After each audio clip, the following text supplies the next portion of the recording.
Welcome to Yankee Fisherman this Thursday. It is November 5th. We're going to give you a best of today because we are pretty ragged right now with the championship schedule. So we're going to take a look back since it's been pushing 70 all week. Let's go back to Summerfest at the Catskill Fly Fishing Center Museum.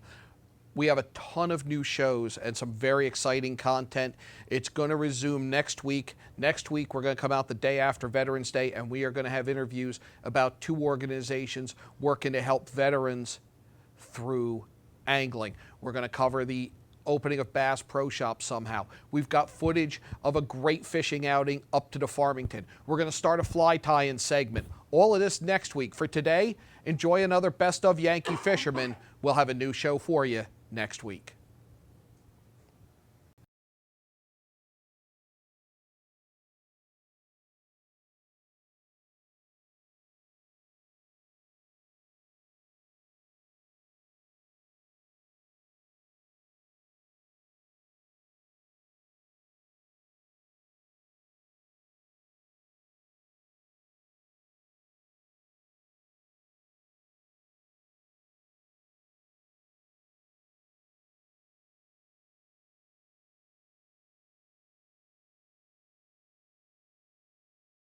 I'm John Kovach.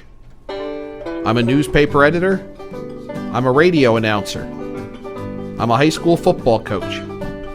And since I was old enough to stand on the side of a stream next to my dad, I've been an angler. I've fished with bait, lures, and flies. I've fished with spinning gear, fly rods, jigging poles, and tip-ups. I've stood on ice, waded rapids, and been tossed about the deck of a boat. And I want you to love fishing, be it freshwater or salt, heavy flows, high seas, or cutting through a foot of ice, as much as I do. No matter what the quarry, no matter the tactics, no matter the chosen tackle. Welcome to Yankee Fisherman. Welcome to fall. Yankee Fisherman, presented by the Dock Shop, with you this Thursday, September 24th. John Kovach from our Shelton studio. We're going to be heading out in the field with a number of stories. The blitz is on. It's heating up out there. I'm seeing a lot of big catches coming in, a lot of videos of bait, etc. Be careful while you are out there, because there is a lot of very rare and unusual and special visitors to the Sound going on as well. We've had whale sightings, humpback whale sightings, beluga whale, to the point that the National Oceanic and Atmospheric Administration is reminding boaters of the marine regulations that limit you in terms of how close you can get to a whale such that you don't endanger it. These whales are protected by the Federal Marine Mammal Protection Act. There are guidelines that you can find at the NOAA site. Ideally, from Maine through Virginia, except for North Atlantic right whales, you cannot get within 500 yards. That's 1,500 feet, unless you're granted an exception. Also out there are ocean sunfish. They're also known as mola. They're inedible. They're bony. They're heavy. They're protected. Leave them alone. Somebody's posted a video on Facebook of a criminal. I'm not going to call this person a fisherman, gaffing one of them. If you see the video out there and know who it is, please report to the proper authorities. Also, increased boat traffic out there with the blitz. There's one tragedy, one near tragedy. We lost an 81-year-old fisherman, Walter Krapinski of Southington, in a collision off of Watch Hill. There is also a hunt on right now for the boat involved in a hit and run off Montauk the other night. 2 boaters had to be rescued from that. Be careful if you are out there. There's a lot going on. Well, before we move on to fall, and we're going to be doing some blitz shows and whatnot, let's take one last look back at summer and one of the big events, and that is Summerfest at the Catskill Fly Fishing Center and Museum. We had casting going on. There were displays, rare tackle, a number of very cool things out there. Casters trying to see how close they could come to my camera, and coming pretty close, actually. But it was a fun time out there. We had, as I said, a number of rare reels and rods and artwork. Just a very cool time up there. We were up there for 2 days. Really enjoyed it. Had a great time. Had a great time at that. Always enjoy it. Hope to be up there again soon. They've got the Hall of Fame. They've got the Hall of Fame induction coming up. Casting contest, and the Catskill Center has the list of numbers up there. Very cool event. A lot of great people. Really enjoyed it. We are going to take a look now at one of the real special events of it, and that's Agnes Van Putt's birthday. Agnes, 99 years young. She is the Catskill Fly Fishing Center Museum. They had a cake for her. Agnes cut that cake. Happy birthday to her. Just a great time and a great crowd. And want to be back there for Agnes's 100th next summer. Like I said, this fall, you've got the Hall of Fame induction. They just announced a special award to Fishy Fulham. Just a really great time up at the Catskill Centers. One of the people we caught up with, and you just saw that shot of all the Hardy reels and the, really, really beautiful reels. Jim Murphy, he is a fly fishing gear consultant. We were lucky enough to spend a few minutes interviewing Jim. Yankee Fisherman, we're at the Catskill Fly Fishing Center Museum Summerfest. We're with Jim Murphy. Jim, a consultant to the industry, a lot of background in it. He's got some tremendously unique pieces, paintings, kinetic sculptures, a lot of Hardy reels. It's a very eclectic collection that you have out here. How'd you come across all this? Well, over the last 25 years, I've been working in the fly fishing industry, both here and abroad, and it's a real confraternity of eccentrics who, gather around you in Paris or Korea or Germany or England or the Catskills, and everybody's got a little thing they do on the side. They paint, or they sculpture, they build reels, or they collect things themselves, and oftentimes, things are for sale, and so I pick them up along the way. Some of the more exotic, you've got sculptures from France, kinetic sculptures here? Yeah, this is found art. It's art that's made of found bits. So he fabricates the piece, but he doesn't fabricate any of the parts. So that's a school of art. And this was built originally to go over a bed, and it has a little cam system that if you pull on it, the wings move. And the Parisian explanation for why he installed this procedure should probably remain off camera. We'll leave that story untold. A number of reels here, a lot of them Hardy? No, most of them are not Hardy. I do have one Hardy. This here, the Ocean Prince, which is made in the 60s for as a saltwater reel, and it's spooled. But no, most of these reels are actually prototypes that I happened to work on during my career as, I guess, at 5 different companies. This is the most interesting. It's the Atavist, and it's a multiplier reel with a 2.9 ratio. And a very interesting reel. I'd never brought it to market, but I designed it while I was at Albright Tackle. Is that a concept that you see in fly reels a lot, the multiplier? Well, you're always trying to find niches within the fly fishing business. Basically, if you can find something that has some currency that no one else is doing, you can get some traction.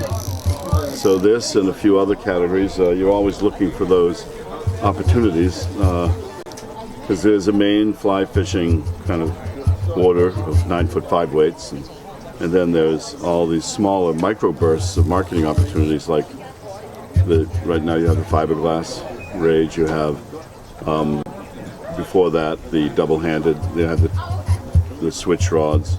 So there's all kinds of little microbursts that help the shop survive, frankly, fairly difficult times. Now, you've been around it for some time. Are you seeing a cyclical nature to it? I mean, fiberglass was totally out of vogue not that long ago, and now everybody wants fiberglass. Yeah, I think that part of it is just kind of steaming along on its own accord. There's no real logic other than the fact that a lot of people are talking about it. At the same time, it gives people who have too many rods an excuse to buy a rod. And that's our primary responsibility to our retail customers, to give them something to buy. So a lot of these anglers who continue to buy new product in stores own a lot of product and are looking to add to it in a incremental way. So the switch, now they're getting down to 3-weight switch rods, which could only be reasonable as a merchandising opportunity. That doesn't make a ton of sense to me. Or check nymphing, which makes a bit more sense. A good friend of mine, Crosby Bean in New England, calls it stationary trolling. But that has given a new series of products to sell to younger fishermen, actually, because you don't have to really cast. It's more of a dapping thing. So that great hump of learning how to fly fish is not interrupted by learning how to cast. Now, you've done a lot of fishing around the world. What are some of the more exotic places that you've fished? Well, certainly exotic places. Iceland, New Zealand are, I guess, predictably exotic and lovely. Scotland, when I was at Hardy, I had to go over there every quarter, and they had always made arrangements for fishing. So fishing the Tweed or the Dee, the Dingle, the great rivers, and then down into the chalk stream area down near Stockbridge and Hertfordshire, and fishing the Test, the Kennet and the Itchen. So. Great stuff. Yeah. Great stuff. Jim Murphy, thank you very much for talking to us about the whole fly fishing, what goes into the business of fly fishing a little bit. Thank you very much. Our thanks again to Jim Murphy for filling us in on just a fascinating career. I actually had the time to spend with Jim and actually talk about living in Europe and some of the adventures he's had fly fishing. Really just a fascinating guy. Got to spend some time with him later on that day at a place that we'll talk about later. For right now, we're going to step out, take a break, and let our advertisers have the air. We'll be right back with more Yankee Fisherman, presented by the Dock Shop on the HAN Network. While the temperatures are cooling down, the fall bite is heating up. Albies, bonita, blackfish, alligator blues, and stripers are following the large schools of bait that are abundant in the Long Island Sound. If you love the New England coast during autumn, this is the time to be on the water. The latest from Shimano, Quantum, Avet, Hoagie, Phase 2, and more are in stock and ready to go at the Dock Shop. And don't mind those fall breezes with jackets, hats, gloves, and fleece from Grundens and Stormer. The Dock Shop will keep you warm and dry. Boater, beach bum, fisherman, or simply love the New England coast, this is a unique place to shop. The Dock Shop, now in 2 locations, 51 Tokenique Road, Darien, 609 Riverside Avenue, Westport, or on the web, dockshop.com. Remind you of the last time you went into a car dealership?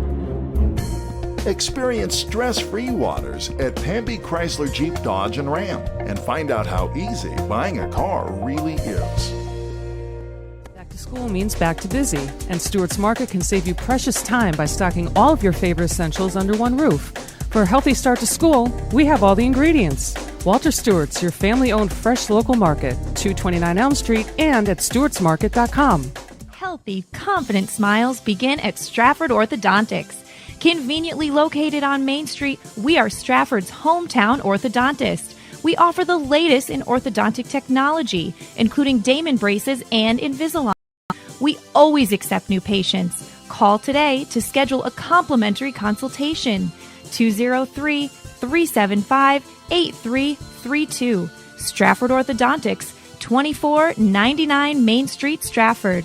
203-375-8332. and online at StraffordSmile.com. Welcome back to Yankee Fisherman, presented by the Dock Shop on the HAN Network. John Kovach coming to you from our Shelton studios and wearing a new Yankee Fisherman limited edition hat. Thanks, Mom and Dad, for the birthday present. I won't go into what birthday it is because that's its own thing, and we'll just leave that as it is. But thanks, Mom and Dad, for the Yankee Fisherman hat and gear. A lot of gear up there at the Catskill Fly Fishing Center and Museum when we were up there for Summerfest. Hardy sponsoring some of the casting competitions. A number of rod companies represented, some really cool antique stuff, some cool new stuff. And I ran into the guys from Tycoon Tackle and actually got to spend a few minutes talking to them about their company and the stuff that they make for fly fishermen. Yankee Fisherman at the Catskill Fly Fishing Center Museum Summerfest with Tycoon Tackle. Guys, introduce yourselves. Chris Riley. And I'm Tim O'Brien. Now, Tim, tell us about Tycoon Tackle. Tycoon Tackle started in 1935 in Miami, Florida. My father was the founder of the company and principal designer of many of the fishing rods, especially in the early days. Primarily, we were known as a saltwater brand, big game brand, and eventually started doing fishing rods for all types of fishing. And at one time, we held more than 90% of the world records on all game fish. So what do you manufacture now? Is it primarily still tackle? Fishing rods. That is our business. We have some accessories that we also market and sell, but primarily fishing rods, all still made in the United States. And we make everything from a 3-weight fly rod to a 130-pound trolling rod. Chris, tell us a little bit about what makes a Tycoon Tackle rod. It's quality. I mean, these rods are of the utmost quality. Everything that goes into them, incredible workmanship, great blanks, and everything is made in U.S. Now, is it strictly rods that you guys make with Tycoon? Yes. That is our manufactured product. We do sell some accessories, some angling accessories, and a few books and lines and so forth that go along with them. Now, where are you based? Based in Waynesboro, Virginia. The company, we moved out of Florida a number of years ago, primarily for convenience. It's easy to travel from the middle of the mid-American states. It's easier to travel up and down the East Coast. So what brings you up to the Catskills? We're sponsoring today, along with our partners Ross Reels and 406 Fly Lines, the Tycoon Trophy, which is a trophy that annually is awarded to the top fiberglass fly rod caster. And the competition is held here. First time up here? No. I've been coming up here to the Catskills for a number of years, and serving in my second term as a trustee of the Catskill Fly Fishing Center and Museum. Guys, thank you very much. Enjoy the rest of the day. And thanks to Tim and Chris from Tycoon Tackle for talking to us. Great to see these companies come out and support fly fishing. Like I said, really just a great couple of days up there at the Catskill Center. Can't wait to get back up there. Casting contest, you can find information at their website. And Tycoon Tackle, just a great story. And we've told so many of them here on Yankee Fisherman, presented by the Dock Shop on the HAN Network. Stories of fishermen who kind of taking it into their own hands and creating tackle and lures and all kinds of things. When we come back, we're going to talk to somebody who took it into his own hands with some other people when it comes to something that goes great with fishing, and that's beer. When we're back on Yankee Fisherman, presented by the Dock Shop on the HAN Network.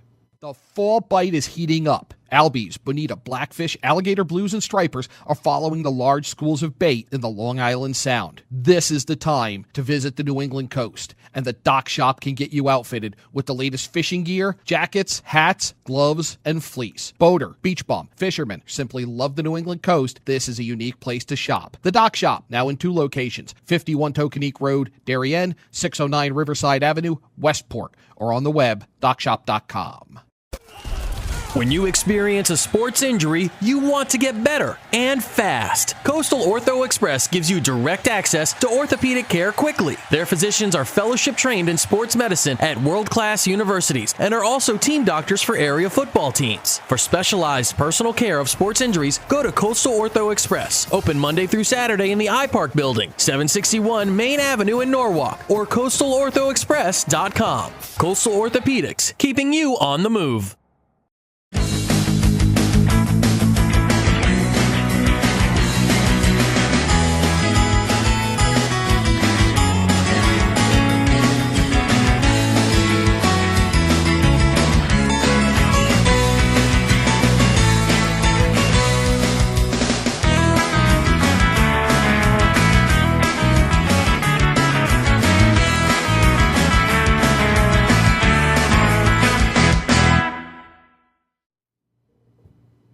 Sometimes, Rob Adams, when you get that prompt going to a website asking if you're 21, it just makes you feel good. I would totally agree with that. It just makes me feel, I don't know, mature. Yeah, that's it. Mature. That's it. That's what I'm looking for. I really should have worn my Yankee Fisherman shirt today, by the way. You're fine. You're wearing your Yankee shirt and R.I.P. Yogi. Yeah, absolutely. R.I.P. Yogi. Just so many memories. So we're talking about the Fly Fishing Center and Museum up in the Catskills, their Summerfest, and one of the new groups out there was the Catskill Brewery, and they were set up by the food tent, really had some great stuff, and they're literally down the street. They're not a mile from the Catskill Fly Fishing Center and Museum on Old Route 17, Catskill Brewery in Livingston Manor. So we stopped by, ran into Jim Murphy, who you saw earlier in the show, had a good time talking to him, and got to talk to one of the founders of the Catskill Brewery, which really builds itself on the outdoors and fly fishing tradition found up in Roscoe and throughout the Catskills. Yankee Fisherman at Catskill Brewery with Dana Ball, co-founder. Dana, you're just down the street from the Catskill Fly Fishing Center and Museum. You're across the street from the river. How important is fishing and the outdoors to this area and what we're doing? Well, fishermen come up here all the time of the year, but mainly here in the summer. And what we appreciate and why we built this brewery was for the fact that we love nature. My partners love to fish. I'm from the Midwest. I'm more of a walleye fisherman. Just because I'm so busy now, it's hard for me to get my feet in the water. I will eventually someday, and I will teach my girls how to fish. I think it's one of the most beautiful places in the world. I've had time I spent some time in New Zealand, and I compare this to places like Auckland and other beautiful areas of New Zealand.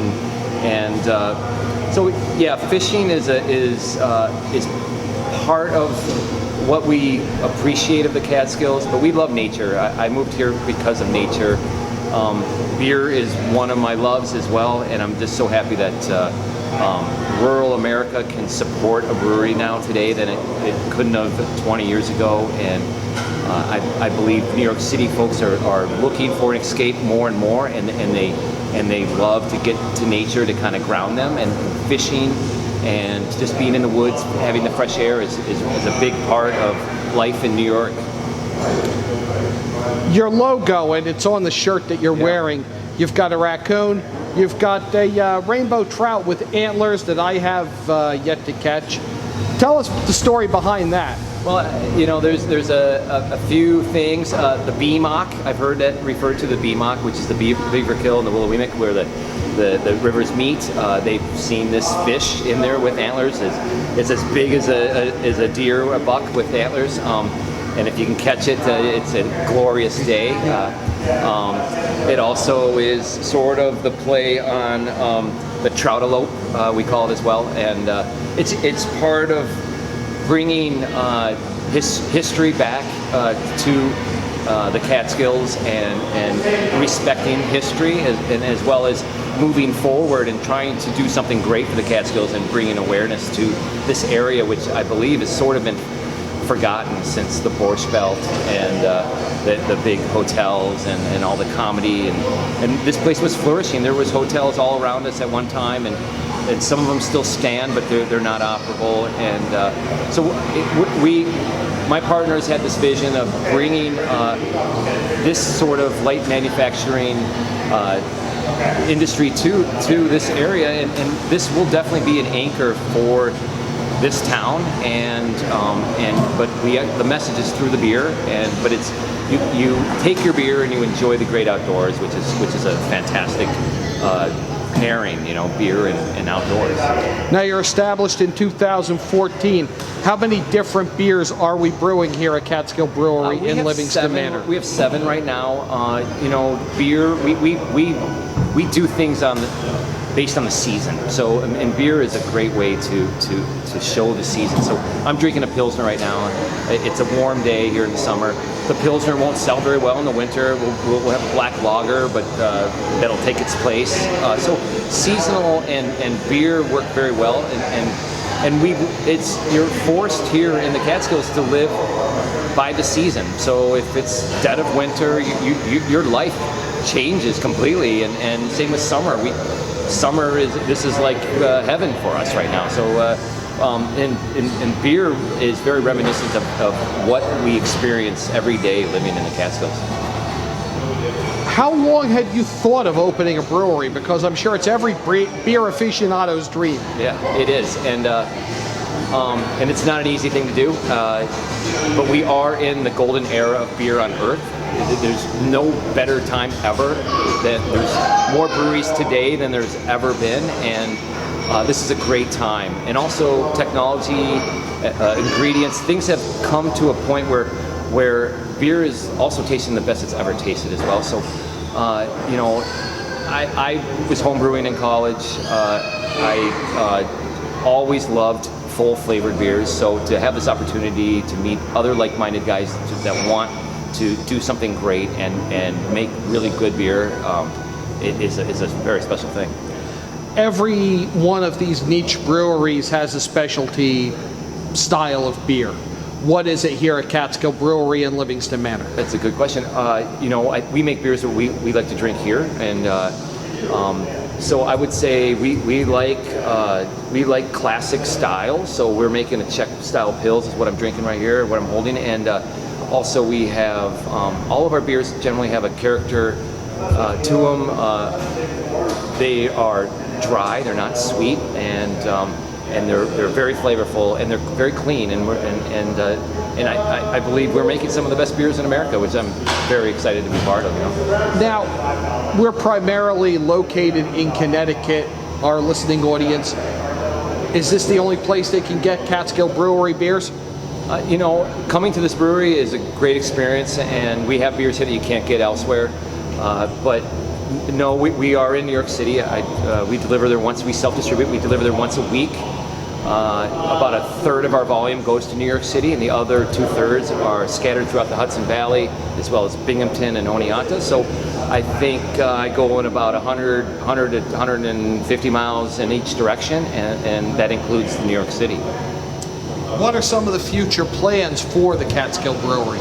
Well, the plans are to continue making great beer, and that's first and foremost. Otherwise, we're trying to keep up with demand. It's great to have that problem, but so we're expanding. We put in some new tanks that are to my left, and that was last week. We constantly buy new kegs. So the beer business is one day at a time. We'd love to plan out longer than that, but it's hard to do that. We have a silo that we're going to fill with grain that will cost us less to buy grain per pound that way. We're going to continue just taking each day as it comes and continue to grow and try to do it respectfully to the area that we have here, such as this brewery. We start blowing out walls and building. It is probably in the future, but we want to grow in a way that we can basically sustainable. So we want to just keep it logical, and we're self-distributing, so that's an animal that we got to take on. I mean, if we had a distributor that carried our beer out, we could make 1 million kegs and put it on our truck, and then they would store it and then sell it. But we like to hand deliver each keg ourselves, and we like to make it's some of the freshest beer you possibly can get your hands on. So yeah. Let me just say I'm enjoying it, and I've become a beer snob, and I'm really enjoying it here at the tasting room. Say somebody comes up to fish up here, they want to stop at the Catskill Museum. What's the address for the Catskill Brewery? Oh, that's a great one. We're right on the same road, so we're on Old Route 17. This used to originally be the highway, and it's no longer. It's basically a rural road now. So we're at 672. You would get off at the exit, the same exit you would get off for the museum in Livingston Manor, and you would take a right, and you would look for a beautiful building about 100 yards up on your right, and then probably a half mile down the road on your left is the museum, which is a great place to visit as well. And this looks like a farm, which really hammers it home. Yeah, you know, you can't get away from what this history of the Catskills is, and it's farms, it's beautiful landscape, and you have to fit in, and that's the beauty of this place, the sustainability of the environmentally sound building that we put here. We have geothermal wells, solar panels. We try not to throw anything away. We have our recyclables right here. We're very conscious of we have the lights off in here. We're trying to have the smallest footprint we can have, and as well as making great beer, which is not the easiest thing to do. It's a great atmosphere here. I'm really enjoying the time here. Dana Ball, thank you so much for letting us talk to you here about Catskill Brewery and what you guys are doing and the importance of nature, the environment, the outdoors, and outdoorsmen to the Catskills here. Yeah, and I think, again, thank you, but we try to attract other like-minded folks to build industry around us. We're not a brew pub, we're just a manufacturing brewery, and so we're a small part, but if everyone gives a little bit, we can make this a better place. Dana Ball, Catskill Brewery, thank you very much. And we want to thank Jim Murphy, the Catskill Fly Fishing Center and Museum, Tycoon Tackle, and Catskill Brewery for helping us out with this week's Yankee Fisherman. Get out, enjoy the Blitz. The fall stocking's begun. It's a great time to be a fisherman. Get out there and enjoy it. We'll be back next week with another edition of Yankee Fisherman presented by the Dock Shop on the HAN Network.